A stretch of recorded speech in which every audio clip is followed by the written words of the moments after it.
tout ce que nous demandons, s'il faut revenir dans l'affirmation de Robert Sabatier, c'est que l'opposition ne doit pas seulement être mécontent du pouvoir en place. L'opposition, en plus de cela, doit se concerter d'abord entre elles pour avoir une seule parole et proposer des choses utiles. Et non seulement être là en quête du pouvoir, non, mais proposer des choses utiles pour l'intérêt de la nation. C'est vrai que personne n'accepte tout ce qui se passe à l'Est, mais au fait, qu'est-ce que l'opposition recherche? L'opposition n'est qu'une seule chose, recherche à être là où les autres sont, c'est-à-dire là où la majorité est. Et par rapport à cela, je crois que nous n'allons vraiment pas évoluer parce que nous n'avons au fait pas de proposition concrète. Donc quand vous vous opposez à quelque chose, ayez aussi, pardon, l'amabilité de nous proposer quelque chose de concret pour l'intérêt de la nation. Posez-moi une question, posez-moi une question concrète. S'il vous plaît, ça sera pour tout à l'heure. Oui, Marie. J'ai une question j'ai une question concernant Monsieur Jean-Claude, au fait. Qu'est-ce qui fait que jusqu'au jour d'aujourd'hui, il n'y a pas un seul représentant, au fait, au niveau politique, un leader, au fait, du porte-parole de l'opposition, voilà. C'est ce que j'aimerais dire. Ça, je peux vous répondre même en une seconde. De 2006 à 2011, il n'y a pas eu de porte-parole tout simplement parce que la majorité des députés et sénateurs était du MLC. Le MLC avait proposé le sénateur Jean-Pierre Bemba comme porte-parole de l'opposition. Et ça déplaisait aux autres.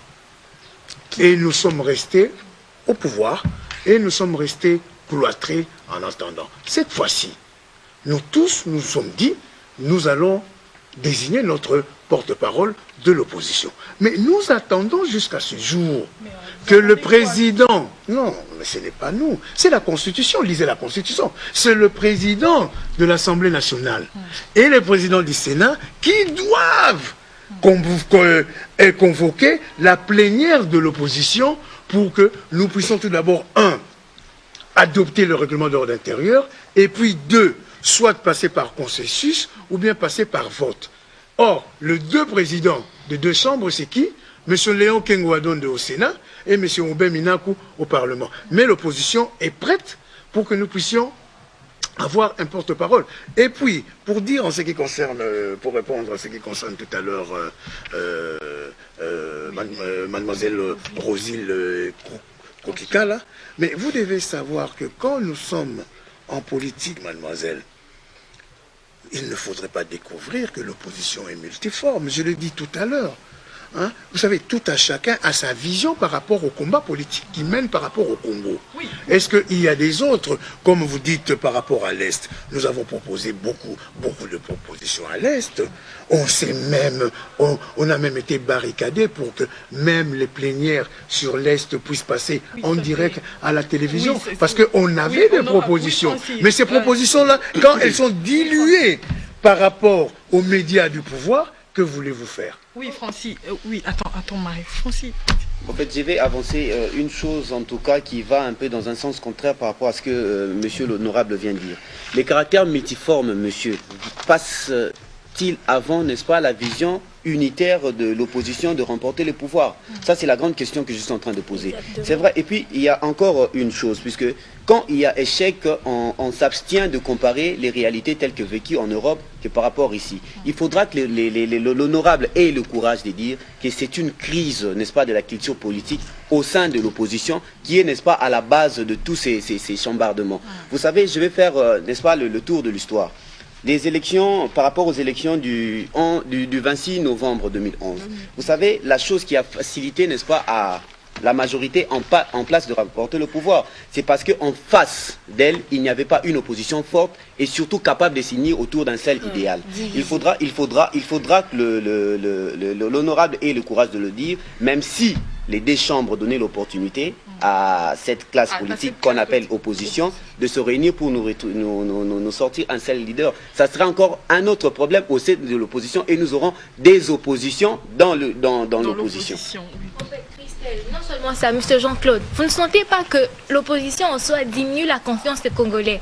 Parce qu'on ne la sent pas. Vous pouvez dire qu'il y a eu des propositions, que l'opposition y a donné des propositions. Moi, particulièrement, je suis les informations, mais je n'ai pas senti ces propositions, ces stratégies. Moi, je crois que lorsqu'on parle d'une qualité et d'une quantité, cela ne justifie pas la faiblesse de l'opposition. Parce que vous pouvez me dire que non, le gouvernement, la majorité présidentielle n'accepte pas vos propositions parce que la presse internationale est du côté de la majorité présidentielle. Mais ça ne se justifie pas. Non, je ne parle pas de la presse internationale, je parle de la presse locale. Et la presse locale, elle est du côté de la majorité présidentielle. Ce qui n'est pas le cas, justement. La présence aujourd'hui de l'honorable sur cette chaîne est bel et bien l'exemple que ces chaînes sont nous avons pour tout même le des monde. chaînes pro-opposition. Voilà. C'est ça qui justifie justement la démocratie. Pour répondre à mon ami de droite. Honorable, s'il vous plaît. Avant de répondre, donc, si je peux compléter mes avis, en 2006, on a vu l'opposition, si je n'ai même pas parlé de 2006, rentrant intérieurement, donc les années 60, on a eu plusieurs dialogues, on est allé en Sand City, et l'opposition a été d'accord pour le 1+4. On est arrivé en 2006, dès le départ, au premier tour, arrivé en deuxième tour, l'opposition était déjà diverse, donc séparée. S'il faut comparer l'opposition congolaise, elle cherche toujours le pouvoir. Après l'année qu'on a vu le président du Sénat, le président du Sénat, il a prôné plus pour un gouvernement d'union nationale, tandis que la contestation, si je me rappelle à qui il y a un auteur qui a dit, excusez-moi, pardon l'honorable, l'auteur en question a dit que si une concertation tend vers le partage du pouvoir, c'est plus une concertation. Là, on parle d'autre chose. Là, c'est 1+4. Ouais, 1+4. Donc, on est déjà passé de 1+4. S'il faut parler de l'opposition, l'opposition tendait plus à une concertation de problèmes intérieurs de notre pays, tant que le problème de l'Est, le problème de vie sociale des Congolais, au lieu de se contenter de pouvoir. Parce que je vois que le président Léon Congrado a mal compris l'idée de la concertation lancée par le président de la République. Oui. Est-ce que vous m'avez suivi en ce qui concerne ce point précis? Je ne suis pas là, il y a plusieurs chaînes de la télé. Je n'ai pas que ça à faire. Enfin, quand on vous invite, qu'il y a l'honorable Vwemba qui est là, et c'est au moins de vous titiller pendant, ne fût-ce qu'aujourd'hui, les journaux d'aujourd'hui et le journal d'hier, ainsi que certaines chaînes de télévision. Non, je dis tout simplement ceci, vous avez raison. J'ai été la première personne, le premier leader politique à s'opposer à M. Kengo Adondo. Comment voulez-vous de un, ce que nous attendons de M. Kabila, l'abrogation ou bien la modification de son ordonnance n'est pas encore lieu. M. Kengo Adondo nous dit que le président de la République est d'accord sur tous les préalables de l'opposition. C'est une bonne chose. Mais quand ce n'est pas écrit par force de loi qui est une ordonnance présidentielle, c'est difficile à admettre. Et puis de deux, comment voulez-vous? Mais là, je vous donne raison, à 1000%, puisque moi je l'ai dénoncé et je continue à le dénoncer. Nous ne sommes pas encore réunis. Les concertations nationales où le dialogue n'a pas encore commencé. Comment voulez-vous, si vous avez eu un deal avec M. Kabila, ou bien une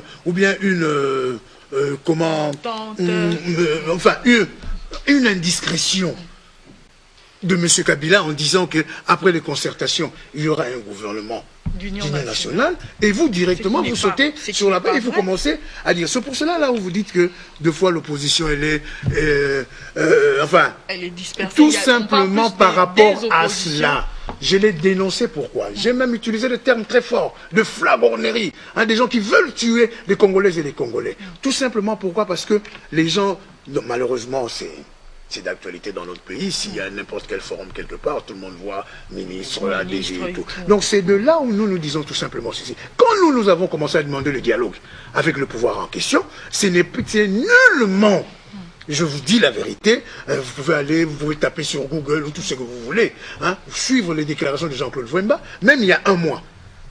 Vous allez voir que je ne partage pas cet avis. Pourquoi? Parce que pour moi, la démocratie c'est un jeu d'alternance. Il faut laisser le pouvoir de M. Kabila et ses amis jusqu'en 2016. À partir de là, nous allons directement voir comment nous pouvons prendre le pouvoir. Comment voulez-vous, attendez, pardon, c'est très important, comment voulez-vous, M. Kabila qui vient à peine de commencer son mandat, il lui reste encore 3 années, vous voulez aller pour se marier avec M. Kabila, et après on va vous dire que nous avons partagé le pouvoir, il faudrait quoi que ce soit. C'est pour cela que je suis d'accord avec... C'est une manière qu'on doit arrêter l'hémorragie. Non, le problème ce n'est pas d'arrêter l'hémorragie, mon cher ami. Le problème est qu'on doit être conséquent avec nous-mêmes. Parce que moi, quand je parle de l'opposition, je me dis que je suis là pour m'opposer par rapport à un programme, par rapport aux hommes et aux femmes qui dirigent ce pays et que je ne trouve pas le compte que moi j'aurais bien voulu que ça puisse être pour le pays. Mademoiselle a parlé tout à l'heure de la crise de l'Est. Mais vous êtes buté seulement à l'Est. Il y a eu la crise du Bundubi à Congo. Il y a eu la crise des Ignélés. Hein? Il y a combien de rébellions dans ce pays? Hein? Donc il ne faudrait pas seulement qu'on se limiter à l'Est dès lors qu'il y a eu de morts partout. Mais là, vous êtes en train seulement de parler de cet aspect un peu de la guerre. Vous savez combien les Congolaises et les Congolais meurent à cause des produits avariés dans ce pays? Vous le savez? C'est même d'ailleurs votre lutte. Donc mais il faudrait tout simplement savoir que les gens qui veulent aller, soi-disant dans un gouvernement d'union nationale, ce sont des gens qui n'aiment pas le Congo. Parce que pour nous devons laisser le pouvoir actuel, majorité présidentielle, PPRD et consorts, aller jusqu'au bout et que le peuple attende notre truc. En ce qui concerne pour 2011, vous savez qu'on était tous ensemble ici derrière à Fatima. Hein, nous, tous les partis politiques, sans distinction. Donc, pour une fois, que tous les 400 partis politiques de l'opposition se retrouvaient ici à Fatima pour que nous puissions choisir un candidat commun. Mais la finalité n'a pas été visible, on n'a pas vu de finalité. Mais laissez-moi vous répondre tout simplement pourquoi. Parce que quand on a désigné, selon les critères, qu'Etienne Tshisekedi doit Moulumbasséré, le candidat commun de l'opposition, il y a certains leaders. On ne peut pas s'obstruer devant des ambitions des uns et des autres. Ils sont partis. Des oppositions et non une opposition. Ça c'est partout dans l'opposition. Vous verrez toujours, admettons en France, hein, il y a des communistes, ils ont un candidat. Lionel Jospin a raté la présidence en 2005 pour 2% de voix qu'a pris Christine Taubira par rapport oui, ça c'est en France, vous n'allez pas comprendre. Ça c'est en France, oui. Pardon? Oui, s'il te plaît Marie, oui Hervé. C'est très bien ce que l'honorable dit là, mais moi je suis contre quelque chose, l'image de l'opposition en fait. Ce sont des belles paroles qu'il est en train de sortir, mais n'oublions pas que l'histoire de l'opposition retiendra qu'il y a des grands leaders de l'opposition qui ont déserté l'opposition pour aller servir le pouvoir en place ici, maintenant et aujourd'hui. Donc, par là, je ne sais pas qu'est-ce que vous entendez par là. Donc, vous pensez que ça discrédite oui, ça discrédite l'opposition. Aujourd'hui, il y a eu une crise d'hommes dans l'opposition. C'est une crise d'hommes et puis il ne faut pas le nier. Donc il ne faut pas le nier pour autant. Même si, je pense en tout cas que... L'opposition n'est pas une dictature. Tout à chacun fait ce que bon lui semble. Vous pensez que des opposants qui retournent leur veste, ils sont dignes de confiance? S'il vous plaît, ça sera votre... Justement, ce sont des opposants qui sont dignes de confiance, qui retournent leur veste. Que je vous dis. C'est pour cela, vous voyez que M. Tshisekedi est toujours craintif par rapport à l'organisation de l'opposition, parce que d'autres directement répondront aux sirènes du pouvoir. Ça, ce sont des opportunistes. Ce n'est pas toute l'opposition.